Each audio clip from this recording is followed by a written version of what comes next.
Assalamu alaikum everyone. My name is M.Sadman Aster. I have completed my Bachelor of Science in Electrical and Electronics Engineering from Islamic University of Technology. I have enrolled in Masters of Science in Electrical and Electronics Engineering from Islamic University of Technology. At present, I am serving as part-time lecturer at Daffodil International University. There I am teaching the courses of basic electronic devices and circuit and basic electronics courses for both theory and lab courses. And I am also serving as adjunct lecturer at Ahsanullah University of Science and Technology. Today the topic of discussion is semiconductor diode. So I will be explaining and discussing about semiconductor diode. We know that what is semiconductor. Semiconductors are of two types. One is intrinsic semiconductor, another is extrinsic semiconductor. Intrinsic semiconductors are the purest form of semiconductors. There are no impurities added on it. And extrinsic semiconductors are those types of semiconductors where impurities are added. The impurities can be of trivalent or pentavalent type. When we dope a semiconductor with trivalent materials like boron, aluminum, gallium, indium, those type of semiconductor becomes p-type semiconductor. Trivalent impurities are those type of impurities or materials who have 3 single valence electrons at the outermost shell. And whenever we dope a semiconductor material with a pentavalent material or pentavalent impurities, that type of semiconductor is called n-type semiconductor. And in case of pentavalent impurities or pentavalent materials, there are 5 single valence electrons at the outermost shell. So we have p-type semiconductor and n-type semiconductor. And when we connect a p-type semiconductor or with n-type semiconductor, there creates a p-n junction. So this connection can be made, and the common method is alloying. By the process of alloying, we connect a p-type semiconductor and the n-type semiconductor, and there creates a junction. We call it p-n junction, and diode is nothing but a p-n junction. The definition of diode is a p-n junction device that maintains the unidirectional flow of current. It means diode lets the current to flow in only one direction. So here is the symbolic representation of a diode. There is a arrowhead and a straight line. The left hand side of the arrowhead is called anode and right hand side of the arrowhead is called cathode. In practical situation, when we hold a diode in our hands, there is a silver marked portion. That portion is cathode and the rest portion is anode. Also, the left hand side portion of the arrowhead is denoted as p-type or p side of the diode, and right hand side of the arrowhead is denoted as n side or n type of the diode, and the straight line represents the depletion layer. There are some various types of biasing of diode. These are no biasing, forward biasing and reverse biasing. In case of no biasing, the diode is not connected to any external biasing source. In case of forward biasing, the p terminal of the diode is connected to the positive terminal of the battery and n terminal is connected to the negative terminal of the battery. And in case of reverse bias condition, the p terminal of the diode is connected to the negative terminal of the battery and n terminal of the diode is connected to the positive terminal of the battery. Now we will be seeing various aspects of p-n junction diode. We have said that diode is nothing but a p-n junction, and we have seen the biasing. Biasing is the application of external voltage source across the p-n junction, and we have seen 3 types of biasing. Now we will be discussing about the p-n junction. In p-n junction, a p-type semiconductor is connected to an n-type semiconductor. In p-type semiconductor, we dope the semiconductor with trivalent impurities. These impurities or materials have 1 less electrons to fill its octet in the outermost shell, and they always try to accept 1 electron. So this type of materials are acceptor materials. In case of pentavalent impurities, they have an extra valence single electron which they try or tend to donate. So this type of atoms are called donor atoms. In case of p-type semiconductor, we know the majority charge carriers of p-type semiconductors are holes, and in n-type semiconductor, the majority charge carriers are electrons. So in p-type semiconductor, the concentration of holes are much, and in n-type semiconductor, the concentration of electrons are much. So there sustains the potential gradients of holes from p side to n side. Also, there sustains a potential gradient of electrons from n side to p side. So the hole stands or tries to get through the p-n junction and tries to recombine with the electrons, as well as the electron tries to go through the p-n junction and try to recombine with holes. And this is the case when we connect a p-type semiconductor with n-type semiconductor. At first we will be applying no bias and we will be discussing no bias condition.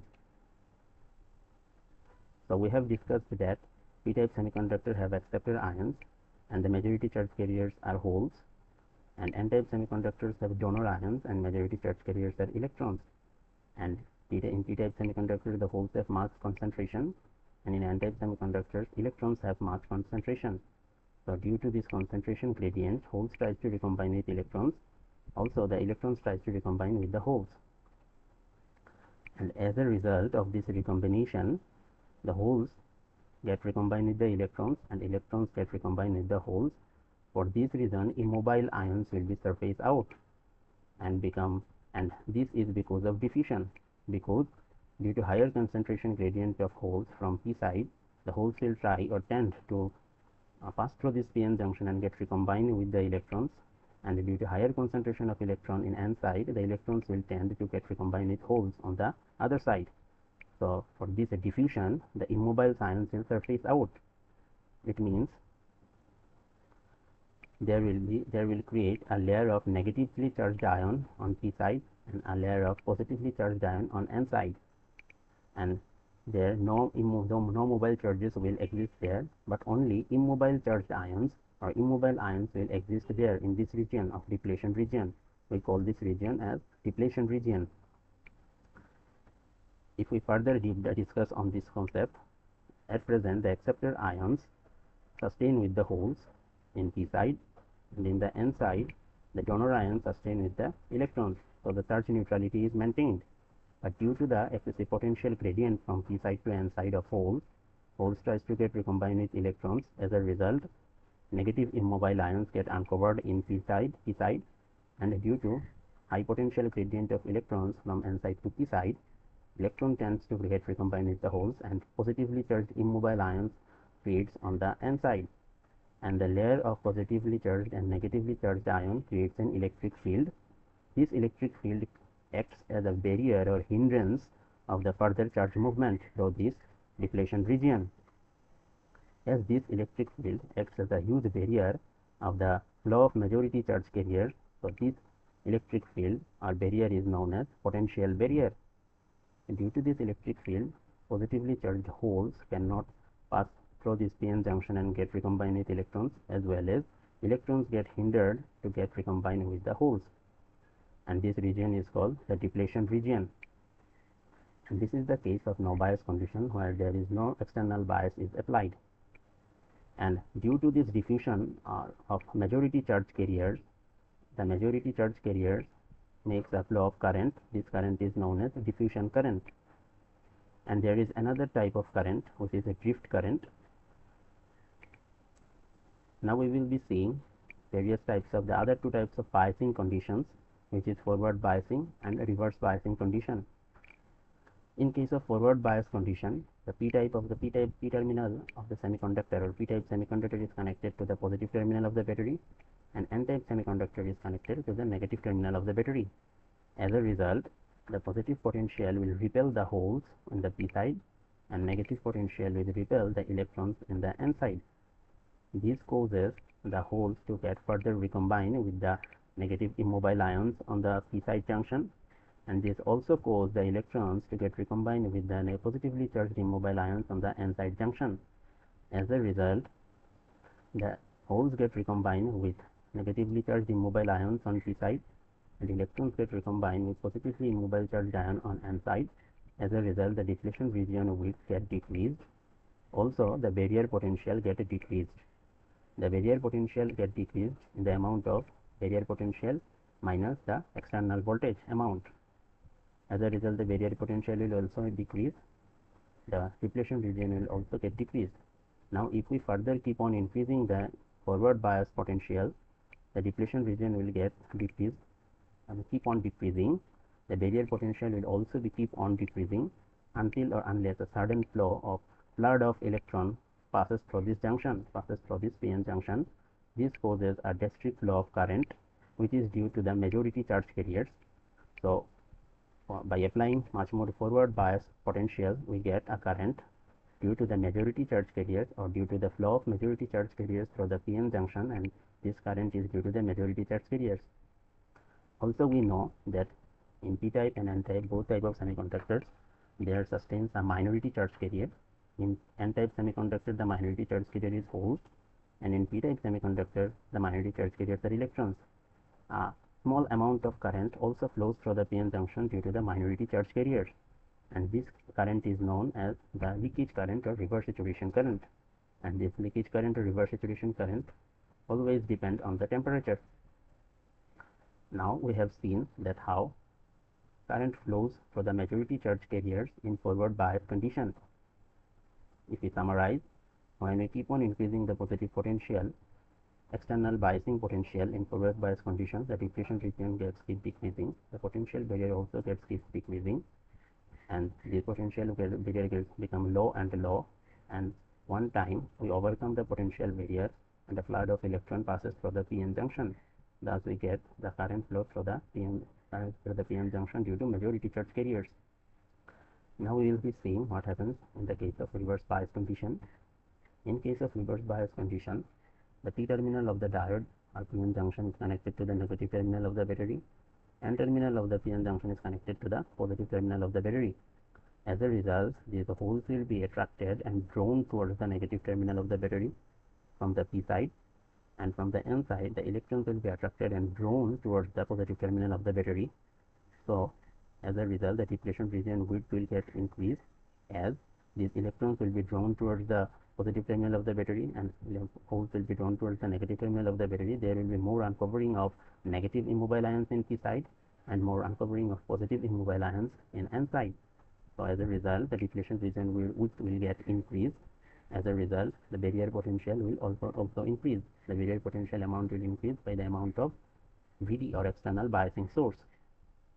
So, due to the high potential barrier or high depletion region width, no current flows through the p-n junction due to the majority charge carrier, as this high potential barrier hinders the flow of majority charge carriers through the p-n junction. But I have said that previously that there is a small amount of current that flows through the p-n junction due to the minority charge carriers.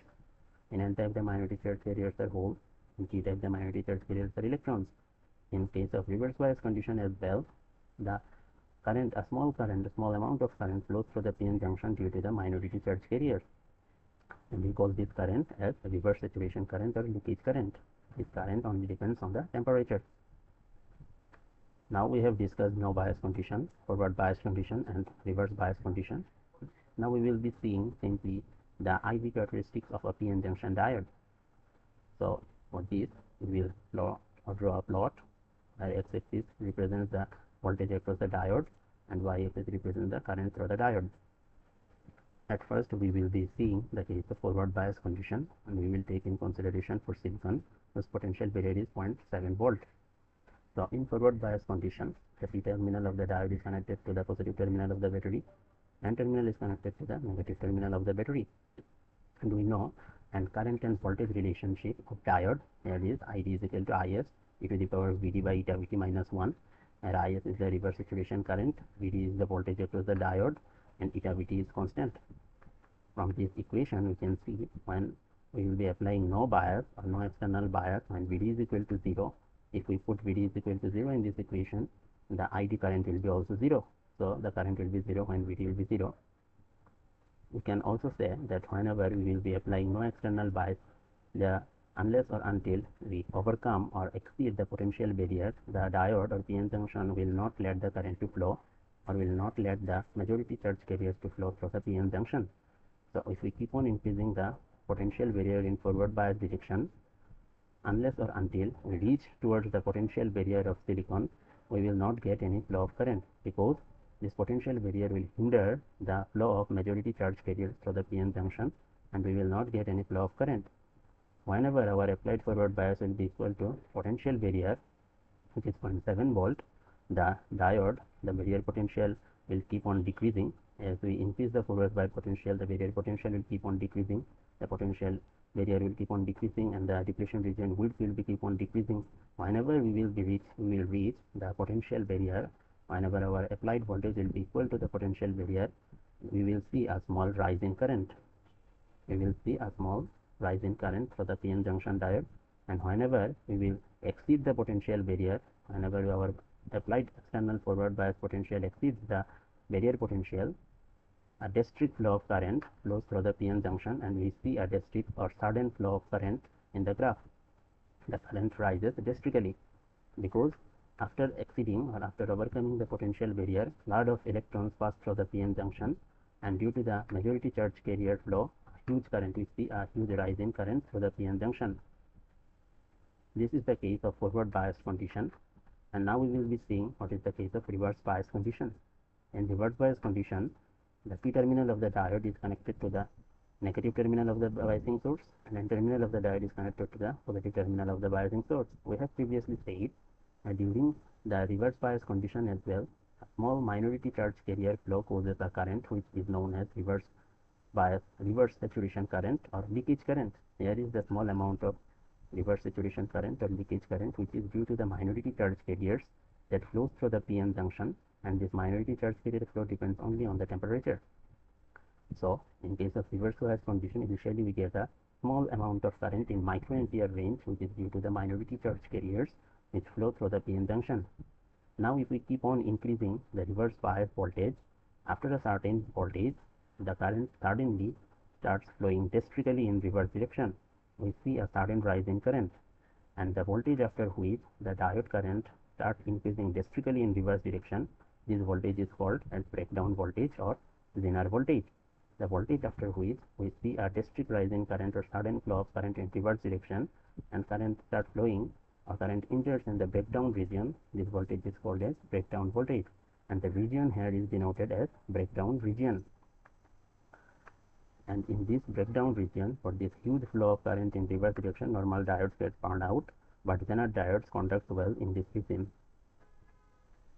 So this is the case of reverse bias condition.